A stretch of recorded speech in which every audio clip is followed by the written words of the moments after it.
Greetings and welcome to another presentation from SW Unlimited, your home for adaptive technology products and services. My name is Sherlock, and I'm so pleased to have you come in and sit with me. And I'd like to share some information with you concerning about the beginnings of my life when I had been diagnosed of having an eye condition, which is called RP. It stands for retinitis pigmentosa. I was actually diagnosed at the age of 7, and the doctors had spoken with my parents and myself and said that either my vision may remain the same, or as I get older it can gradually get worse, or I can end up losing the majority of my vision at some point in time.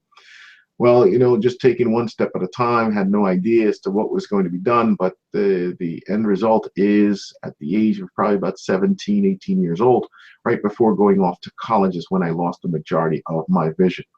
Now, I know that a lot of you say, well, what type of tools and technology was this young man using to get him from the elementary stage to the high school stage to get to the the graduate stage? And this is what usually took place. I remember as a young age, they didn't have a lot of these adaptive devices such as braille displays or any of the other things that need to be done. I still had some usable vision, so what we did was they used to take textbooks and actually have them enlarged or blown up. So therefore, if we had a specific book, the Commission for the Blind, which had been a very, very helpful and instrumental agency in my life, was able to do that for me.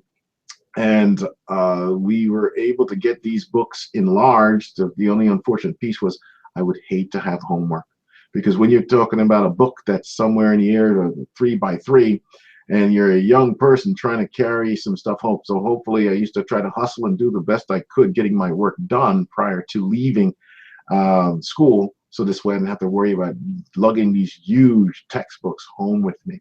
And I also used at that point in time, it was cassette recorders that I would be able to take down information. That really came into play obviously in high school, which used to give me a lot of my textbooks. I used the I guess it would be the library for the blind and handicapped at that point in time, who would be able to get me the books that I needed on tape.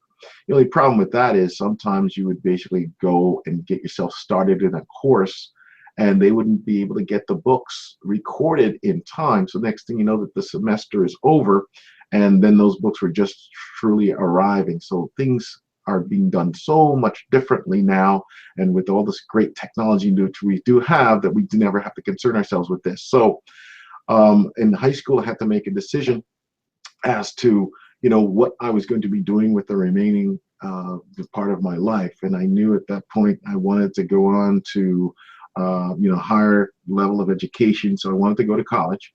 I had tested very high in math as well as in English, so I had been very interested in seeing how they were able to find out all this information. They were working with a computer back then that had no monitor.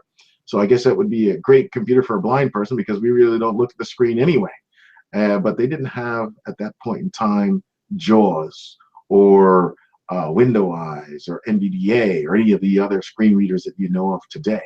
So what I was interested in is to see how I could perhaps make a difference. They said that this field of computer science would be a extremely wide open field up to the year, I guess the year 2040. So that's when I decided that, what, I'm going to basically see what I can do to be a part of that whole trend. And I was fortunate enough to have applied to 4 different, or I should say 3 different colleges. It was accepted to each one of them. And then I chose, it was Rider University, Rutgers University, and it was Keene College. And I chose Rider, and that's where I had gone to get my bachelor degree in computer science and commerce. But that's enough about me for this moment in time. And I guess the next time that we speak, we will be able to conclude, or I should say go further, and then after you guys could find out about some of the new creative devices and technology that I used throughout college, and then after taking it to the job market. So there you have it for right now. Thank you again for taking the opportunity, seeing what we were able to share with you today. We really appreciate your time.